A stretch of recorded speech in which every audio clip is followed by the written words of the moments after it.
আজকে জুলাইয়ের প্রোডাক্ট আমরা। জুলাই নাই, আমরাও নাই। জুলাই আছে, আমরা আছি। জুলাই আছে, সরকার আছে। জুলাই আছে, বিরোধী দল আছে। জুলাই নাই, কিছুই নাই। গণভোটের গণরায়ের মাধ্যমে জুলাইয়ের আকাঙ্ক্ষা ইনশাল্লাহ বাস্তবায়ন হবে। প্রশ্ন আসে, কে দড়ি টানে? সেই দড়িটা কোথার থেকে টান দেওয়া হয়? জাতি বুঝে। আপনারা বুঝেন না? আজকেও আলোচনা এখানে এসেছে যে ওই ঘুড়ির নাটাইটা কোথায়, ওখান থেকেই এটা নাড়াচাড়া করা হচ্ছে। এই জন্য অস্থিরতা। এক সময় গণভোট হারাম, আরেক সময় না, এটা অর্ধেক হালাল। এক সময় একই অর্ডারের গুস্ত হালাল, কিন্তু শুরুয়াটা, জুলটা তার হারাম।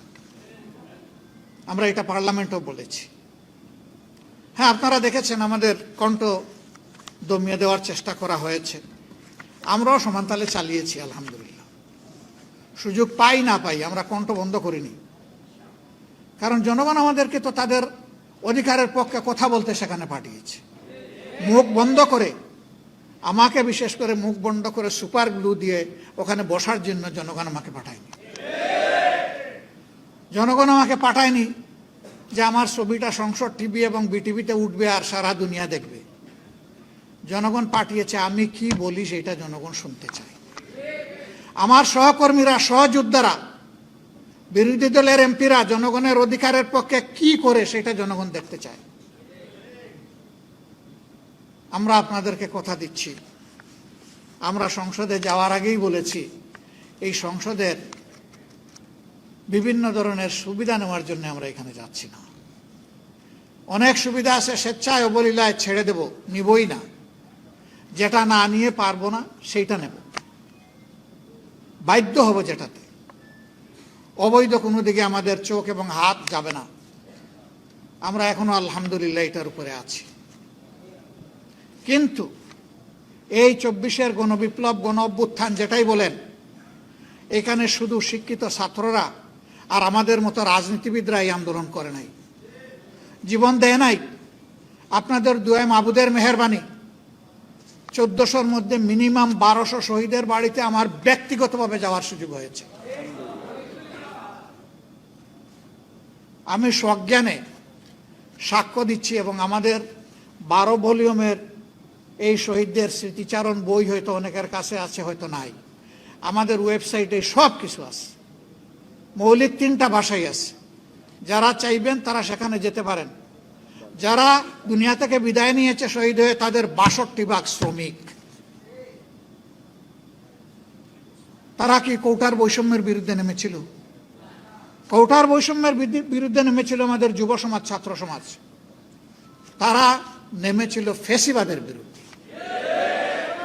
তারা নেমেছিল একটা পরিবর্তনের আকাঙ্ক্ষা নিয়ে। তারা গুণে ধরা রাজনীতির হাত বদলের জন্য জীবন দিতে রাস্তায় নামে নাই। আমরা সংসদে দাঁড়িয়ে বলেছি, আজকে সংসদ নেতা, বিরোধী দলীয় নেতা, সংসদের চিফ হুইপ, বিরোধী দলীয় চিফ হুইপ, সমস্ত মন্ত্রীবর্গ, সংসদ সদস্যবৃন্দ, আজকে জুলাইয়ের প্রোডাক্ট আমরা। জুলাই নাই, আমরাও নাই। জুলাই আছে, আমরা আছি। জুলাই আছে, সরকার আছে। জুলাই আছে, বিরোধী দল আছে। জুলাই নাই, কিছুই নাই। এই জুলাইয়ের বিপক্ষে অবস্থান নিয়ে সরকার পার পাবে না ইনশাআল্লাহ। গণভোটের গণরায়ের মাধ্যমে জুলাইয়ের আকাঙ্ক্ষা ইনশাআল্লাহ বাস্তবায়ন হবে। এর জন্য আবার জীবন দিতে হয়ে দিব ইনশাআল্লাহ। কালকে এই জায়গায় দাঁড়িয়ে জুলাই শহীদ পরিবার এবং যোদ্ধাদের সাথে আমাদের একটা বৈঠক ছিল। সেখানে আমার প্রিয় সহকর্মী সংসদে বিরোধী দলীয় চিফ হুইপ বলেছে, আগামীর আন্দোলনের সাথে নয়, সামনে থাকবো আমরা ইনশাআল্লাহ। সে এই সারির দিকে ইঙ্গিত করে বলেছিল আমাদেরকে সামনে পাবেন। আমিও কথা দিচ্ছি, সামনে পাবেন ইনশাআল্লাহ। যতদিন সংসদের ভিতরে জাতির জন্য অধিকারের পক্ষে লড়াই করতে গিয়ে আমাদের থাকা প্রয়োজন, ততদিন থাকবো, তার বাইরে 1 সেকেন্ডও নয়। যখন দেখবো আর কোনো কিছু করার নাই, তখন সেলিউট, কালু সালামা, হে সংসদ, আপাতত তোমাকে সালাম দিয়ে চলে গেলাম, কিন্তু এর আগে এই সংসদের জমিদারিও কারো মানব না এবং কারো কাছে বন্ধকও দেব না। অনেকে বলছেন আন্দোলন শুরু করতে হবে, এটা কি? এটাও আন্দোলনের অংশ। যেদিন আমরা নোটিশ মুভ করেছিলাম যে সংস্কার পরিষদের সভা আহ্বান করতে হবে, আলোচনার পর যখন 2/3 মেজরিটির গরম গায়ের কারণে, আমাদের গায়ের জোরে এটাকে নাকচ করে দেওয়া হলো, আমরা সেদিন সংসদ থেকে বের হয়ে এসেছিলাম। এসে বলেছিলাম জনগণের রায় নিয়ে, রায় বাস্তবায়নের জন্য এখানে এসেছিলাম। অন্যায়ভাবে এই রায়কে পদদলিত করা হয়েছে। এখন জনগণের রায় নিয়ে আবার জনগণের পার্লামেন্টে আমরা চলে যাচ্ছি। এরপরে আপনারা দেখেছেন এর প্রতিবাদে বিক্ষোভ সভা হয়েছে, মিছিল হয়েছে, সারা দেশে এখন আন্দোলন চলছে। শুরু হবে কি? শুরু তো হয়েই গেছে। এখন তিলে তিলে সেই আন্দোলনকে সফলতার দিকে নিয়ে যেতে হবে ইনশাআল্লাহ। এই আন্দোলন ন্যায্য আন্দোলন। এই আন্দোলন কোনো সুবিধাবাদী আন্দোলন নয়, ক্ষমতার হালুয়া রুটির ভাগ বাটোয়ারার জন্য নয়। এই আন্দোলন 70% মানুষের রায়ের প্রতি সম্মান দেখিয়ে, শহীদদের রক্তের সাথে আমাদের ওয়াদা বাস্তবায়ন করার জন্যে, জুলাই যোদ্ধাদের আকাঙ্ক্ষা পূরণ করার জন্যে এই আন্দোলন ইনশাআল্লাহ সফলতার প্রান্ত সীমায় গিয়ে থামবে, এর আগে নয়। এবং সেই আন্দোলনের সফলতা নিয়েই আমরা গড়ে ফিরব। আপনারা শুধু পাশে থাকবেন। দেশবাসী, এই আন্দোলন আমার জন্য, আপনাদের জন্য, সবার জন্য।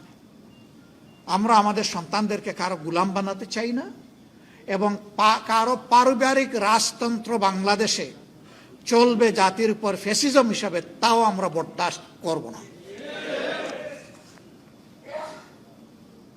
রাজনীতির এই দুষ্ট চক্র ভেঙে দিতে হবে।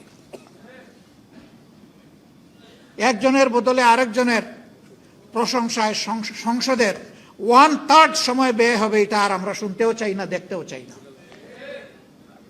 প্রশংসা হবে জনগণের, সংসদের ভিতরে কথা হবে জনগণের সমস্যা নিয়ে, সেখানে বসে খোলামনে সমাধান বের হয়ে আসতে হবে।